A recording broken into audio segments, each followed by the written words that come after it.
What's up, guys? The end of the 10-day detox is right around the corner, and I want to talk to you guys about a few things that have been brought to my attention, okay? Number one thing, Grant, what do I do next after this program is over, okay? Or I didn't start the program on time, or I'm a little behind, or something came up, all right? Or what do I do, or what does the 21-day program look like for this if I continue this out? And last but not least, what has happened to my digestive system? What should I be expecting kind of moving forward as I start to introduce new food into the system? So here we go, guys. All right, guys, so what's next is what the big question is, okay? And there's a lot of options here, but I want to talk about a couple things first. You guys have seen some amazing results, and you want to keep that progress going, and that is a great thing, I think, okay? So there's a couple options. We've got a video coming out that's going to talk to you about some programs that you'll be offering you. So don't worry, we've got some stuff for you. Okay, and talking to you about how you can continue to take these results and progress into your journey. All right, guys, so maybe you didn't start on time, or something came up and you kind of got thrown off, and your plan was to start the 10-day detox a couple days after we actually officially started. Okay, so there's no problem with that.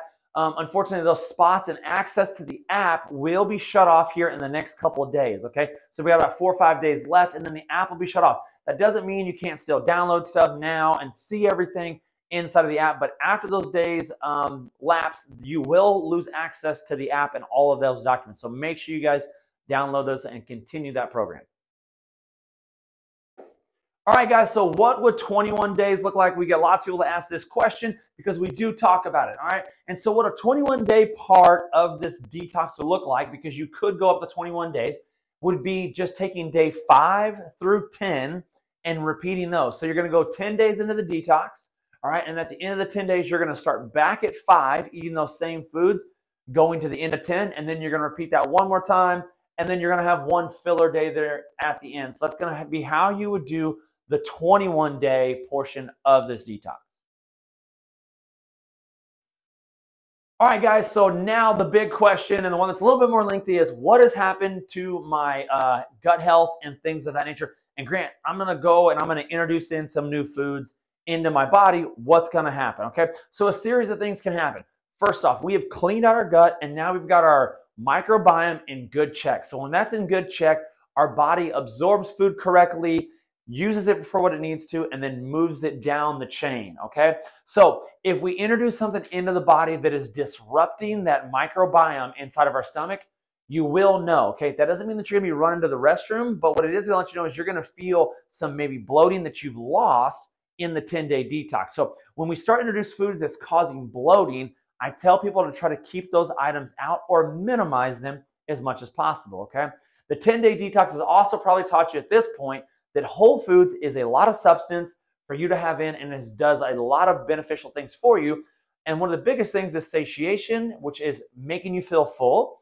Okay, so you don't overindulge. So I always tell people, continue to add things into your diet that do those. So for instance, if you're going to eat a bad meal, I always tell people, eat a hearty green salad, drink a kombucha before you go eat a bad meal. Those things are going to keep your digestive system in check, and it's going to help them process the food you're about to intake that may not be the best food to have inside of your system, okay?